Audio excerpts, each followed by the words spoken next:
Madame la présidente, madame la ministre, chers collègues, le sport professionnel traverse une crise profonde et grave. Alors oui, il fallait une réaction. Légiférer pour répondre à des problématiques réelles. Mais disons les choses franchement, ce texte est d'abord et avant tout une réponse aux errements de gouvernance de la Ligue de football professionnel et des dérives dans le football français. Le rapport de la mission sénatoriale sur la financiarisation du football professionnel, conduite l'année dernière par notre commission, est particulièrement accablant.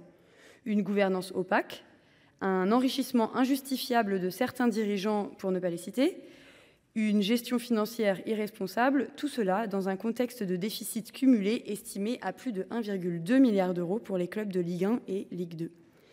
Cette dérive est le résultat d'un modèle ultra-financiarisé, où les clubs vivent au-dessus de leurs moyens, où les droits TV chutent de manière vertigineuse et où les recettes futures sont hypothéquées au profit de fonds d'investissement étrangers.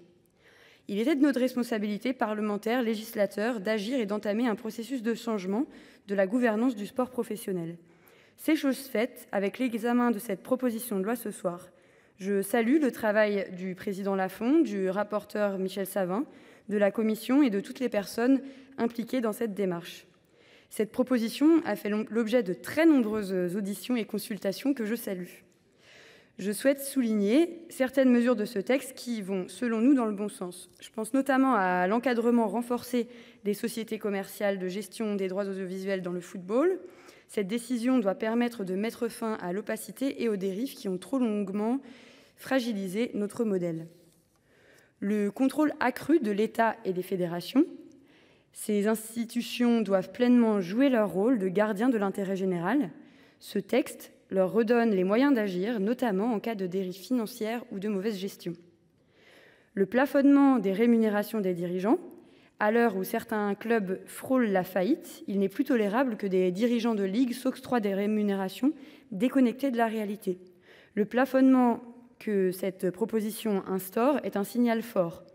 Dans le sport, l'exemplarité doit venir d'en haut.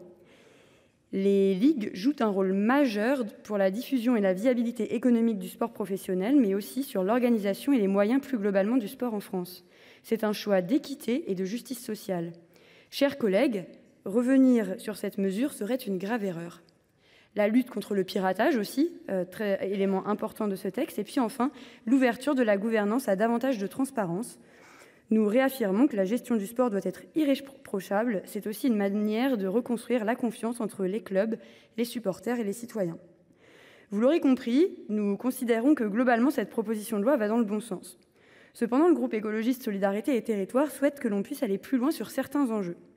Premièrement, ce texte met de côté un acteur essentiel, les citoyens supporters. Les associations de supporters ne sont pas de simples spectateurs, elles font vivre les équipes, leur stade et leurs valeurs. Ce sont les garants vivants de l'identité des clubs. Leur structuration doit être soutenue.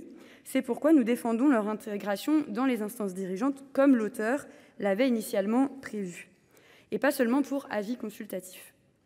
Mon collègue Thomas Dossus porte, lui, un amendement dont je partage l'objectif qui prévoit que les arrêtés du ministère de l'Intérieur ou du préfet concernant les interdictions de déplacement doivent être pris au moins 2 semaines avant la rencontre concernée.